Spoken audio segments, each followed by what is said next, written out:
Please stand for the pledges.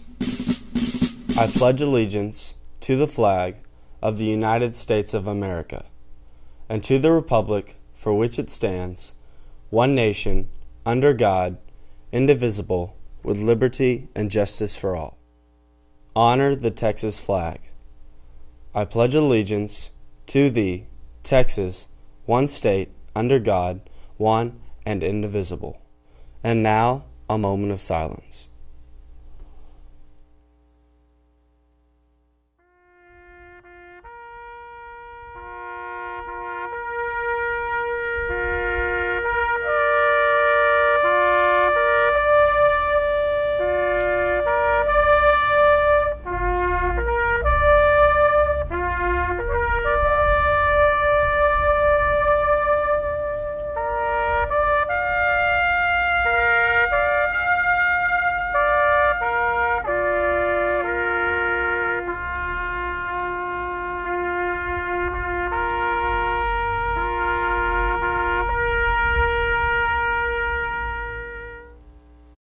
Good morning, Eagle Nation.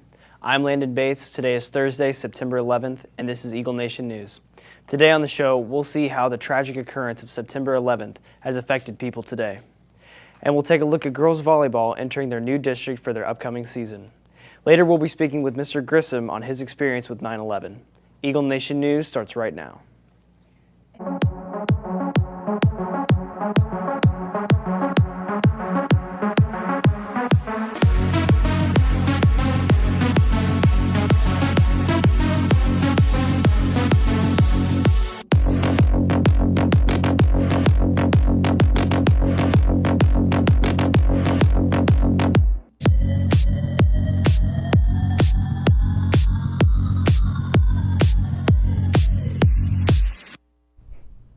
Good morning, I'm Brennan Bell, and here are a few announcements for today. There will be a PHS Art Club meeting after school at 3:30 in Miss C's room, 1035. Anyone with a love for visual arts is invited to attend. Gaming Club will have their first meeting next Wednesday, September 17th from 3:30 to 4:30 in the library. Bring your laptop, DS, tablet, or anything else you'd like to play. All types of games are welcome, and if you have any questions, please see Miss O'Neill in the library. Now let's take it to Jared. Good morning, Eagle Nation. I'm Jared Rickman, and as many of you may already know, today is September 11th. Today is the day where many lives were lost in the collapse of the two World Trade Centers in New York City, the plane crash in the Pentagon, and the plane crash that hijackers took over. Let's take it to Chris O'Neill, who has the story. Every year since 2001, Americans remember the tragic events that took place on September 11th. On this day, people think back to what they were doing, remember the lives that were lost, and ponder over ways these events could have been prevented and what America does now to maintain national security. It has been 13 years from the day since the attacks on 9/11 occurred. Many of the details are generally known, but what do students remember most about the event, and how has it affected them? I know it really affected our economy because my dad owned his own business, and we had to shut the whole entire business down because just everything just went. 9/11 was a really sad event that occurred, and it affected so many people, throughout the whole country, that so many people were scared and they didn't want to go anywhere. It's really changed and sculpted the United States with our security now in the airports. While younger generations try to grasp what took place on 9/11, some people remember distinctly what happened. That day, everything just seemed to have stopped as far as the function of the airport. We could see the runways and the terminals from the back windows and outside of our office, and there was nothing moving. It was just moments of sadness and concern. It happened in New York. It could happen anywhere. For Eagle Nation News, I'm Kristen Neal. Now we bring you Taylor Moore with sports. Our varsity volleyball team has been working hard to duplicate last year's success. Let's check out more on their preparation for this year's season. As our state finalist volleyball girls head into a new district, they're ready to dominate together as a team. I'd say we all love each other. I think that's what makes us play well, is we're all excited for each other on and off the court. With a strong offense, our girls are an intimidating powerhouse. Despite injuries that have occurred with some key players, underclassmen have stepped up and competed at a varsity level.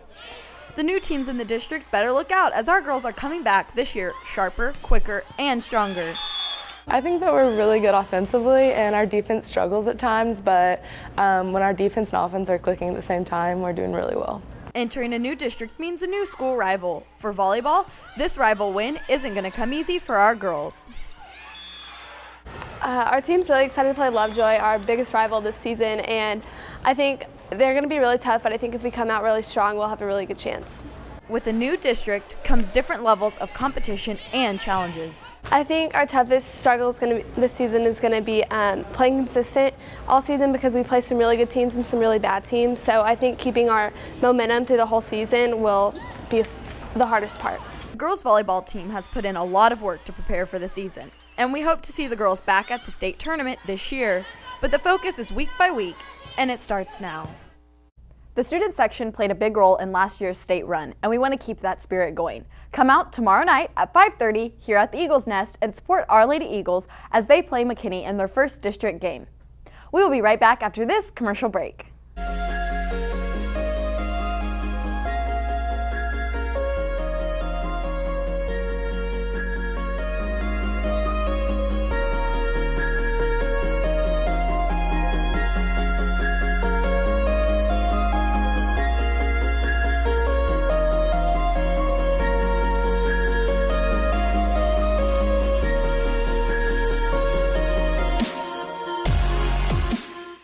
Part of 9/11 is remembering where you were and what you were doing. Mr. Grissom will be speaking with us about his personal experience on the day of September 11th. Here's Caleb Barnick. He experienced 9/11 not in the United States, but in Ukraine. Here with us today is Mr. Grissom. Thank you for being on the show with us today. Thank you for having me. Yeah. So while you were living in Ukraine, how did you find out what just happened? Well, I just come back from a youth group. I was helping out in a little village youth group, and it was pouring rain, but I hadn't talked to my family in a few days, so I thought I'd go check my email at an internet cafe. But it was also a gaming club, so when I went in, sitting there, and these kids were always hacking into the computers, and so the news popped up, and it was all these things like World Trade Center towers destroyed, Pentagon hit, plane down in Pennsylvania, and I was thinking, my first thought was like stupid hackers. I thought it was the kids. One of those things happening, I don't think so, but all of them on the same day, unlikely. But I opened up my email, and there were like 40, 50 emails from family and friends just saying, just click your reply so we know you're okay. You don't have to put anything. Just let us know you're okay. Yeah. Were there like other Americans that came into this gaming club? 20 or 30 that I didn't even know lived in the town I was in. Yeah. Just kind of flooded this internet cafe at the same time, and we all went a few blocks down to this restaurant and watched it all on the news. Yeah. But it was in Russian, so we didn't really understand what was going on. Dang. What were you guys' reactions to what was going on? Shock. We just wanted to talk to our families because, I mean, it was fragmented at best, and here we had no clue. I mean, here people didn't have a clue what was going on, but over there we couldn't even speak the language yet, so it was like we had, I mean, furthest thing from a clue. Yeah. Yeah. Dang. Now, like, was your family safe? Like, what did they think? I got a hold of my family, and they were fine. They just wanted to make sure I was okay because they didn't know what was going on in this part of the world, but you know, on my end, everything was fine. I was just missing my family. Yeah, well, that's good that everything was good. Now, you know, did you feel safe, like, after everything happened? Ironically, I felt safer than I ever had before that because it really caused the church I was working with there to really more embrace me, to realize that I have a family back home. Like, you know, you get caught up in your routine, you forget those things, but that I needed them to become my family, and they said, we're going to do a better job at that. And they actually reached out to me, and strangers would come up on the street and give me a hug and say, we were very sorry what has happened. It's not just an attack on America, it's an attack on all of us. Yeah, so like relationships were built from this. Very much so, and I always felt protected, and they had my back. Yeah. So. Well, you know what? Thank you for being on the show with us today. Thank you very much. Yeah, appreciate it. Cheerleaders will be selling t-shirts today and tomorrow during all lunches. You may also order them online at prospercheer.com. Tomorrow is the last day to purchase your yearbooks for $55. After tomorrow, they will go up in price to $65. Please see Ms. Hamlin or a yearbook staff member for more information. I'm Brennan Bell. And I'm Jared Rickman. Live long and prosper.